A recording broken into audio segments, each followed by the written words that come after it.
تحديات عقدنا هذه الندوة الصحفية من أجل توضيح ما يجب أن يوضح، لأن كانت الكثير من المغالطات والمزايدات. أنا استغربت، أنا شخصيا استغربت وتعجبت من بعض ردود الأفعال اللي ما عندهاش علاقة لا بالمنطق لا بالعدالة لا بالشريعة لا حتى شي حاجة من بين هذه الأمور. وأنا غادي نمشي نسيبلي زعما هذه الأمور لأنها مزيان الناس يعرفوا توضيح بشكل ومن زاوية أخرى.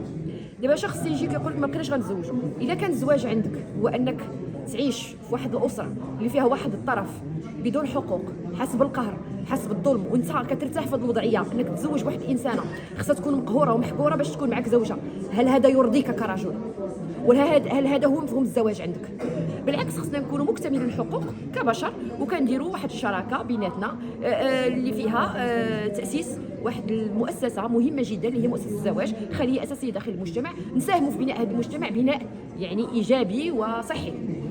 الا كنت انا كنشوف الزواج هو انه غير كنت عايش معك في بيت زوجيه غادي نصرف عليك ونصرف على الاولاد، ولكن لا طلقتك غادي ما نصرفش على ولادي، لانه انا بالنسبه لي طلقتك طلقت حتى الابويه ديالي. هذا امر خطير جدا، لانه كثير من التدوينات شفناها وغريبه وصدر الناس المفروض ان عندهم واحد المستوى ثقافي معين تيقول لك انا غادي نطلقها، فهمتي؟ هو يطلقها ولكن في دماغه خصها تبقى تابعه له، خصها واخا تطلق خصها ما تجوجش. الا كانت حاضنه خصها ما تكونش عندها الولايه، خصها تبقى ترجع عليه في كل دقيقه، خصها ما تزوجش. الا تزوجات راه بالنسبه له هو غيصرف على الزوج، بحال داك الزوج ماشي راجل، ولا داك الزوج غيقوم مقام ديالو، غينوب محله، يصرف على وليداته. وهذه امور ومغالطات اللي مؤسف جدا انها تصدر سواء من نساء او رجال، لان مفعمه بعقليه مرفوضه، عقليه ذكوريه، لان المعركه ديالنا ماشي هي معركه ضد الرجال او معركه ضد النساء، هي معركه ضد التخلف، ضد العقليات الموروثه بشكل خاطئ، والتي اصبحت الوسيله التي بها يمارس العنف بجميع انواعه، عنف اقتصادي، اجتماعي،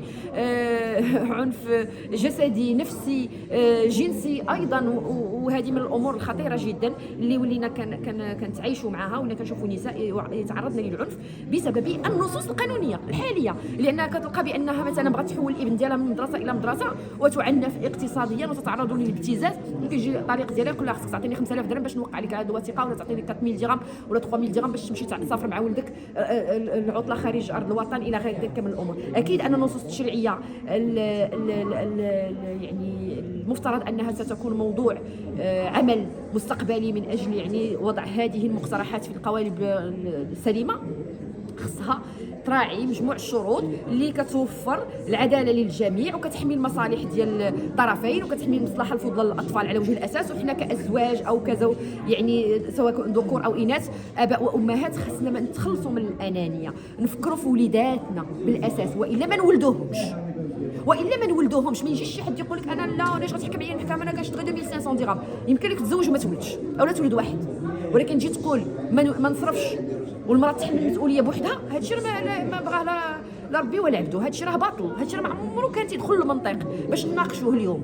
انا ما عنديش امكانيه ديال الزواج، ما غنتزوجش، ولا قدرت نتزوج على الاقل ما نولدش جوج وثلاثه ونخليهم عرضه للضياع والاهمال، لاني انا ما عنديش امكانيات. او لا ناخذ امراه عندها امكانيات اللي غتعاونني، راه كاينه الحلول.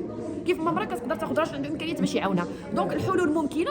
فكر فيها قبل ما تكون اب او ام، ماشي حتى نولي عند اب وام عاد نبدا نقلب كيفاش غادي نتملص من المسؤوليه ديالي ونهرب من الواجبات ديالي ونبدا نقلب على مخرجات او لا اسباب اللي كنجيبها من وحي الخيال وكنعطيها واحد اللبوس ديني باش نشرع عنها. ما كاينش لبوس ديني في اعتداء الرجل على المراه، ما كاينش لبوس ديني في اعتداء المراه على الرجل، ما كاينش شي حاجه سميتها لبوس ديني فيما يتعلق بالعنف والاعتداء.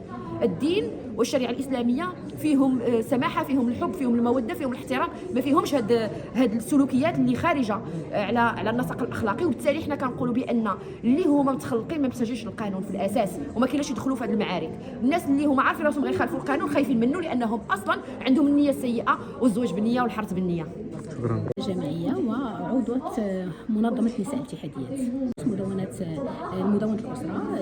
هناك مجموعة من التعديلات التي تقدمت بها منظمة نساء الاتحاديات في إطار تقديمها المقترحات ديال تعديل المدونة.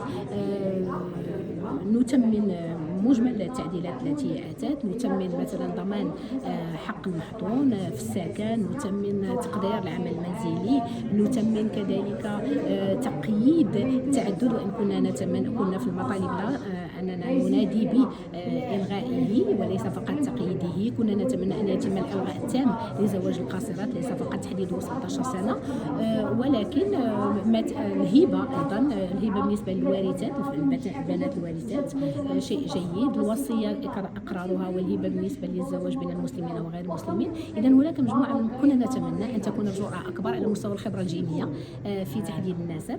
على العموم هناك نتمم ما جاء، وسعداء بالتوجيه الملكي الموجه للمجلس العلمي الأعلى الذي نص على أن الاجتهاد متواصل والتفكير يجب أن يبقى متواصلا، وأن تحدث إطار لهذا الغرض ليتم التفكير في المستجدات حسب ما يقع بالنسبة للأسرة المغربية. إذن هذا إذن على أننا سوف ندخل مرحلة جديدة من تفكير تنويري يأخذ بعين الاعتبار تطورات الأسرة المغربية.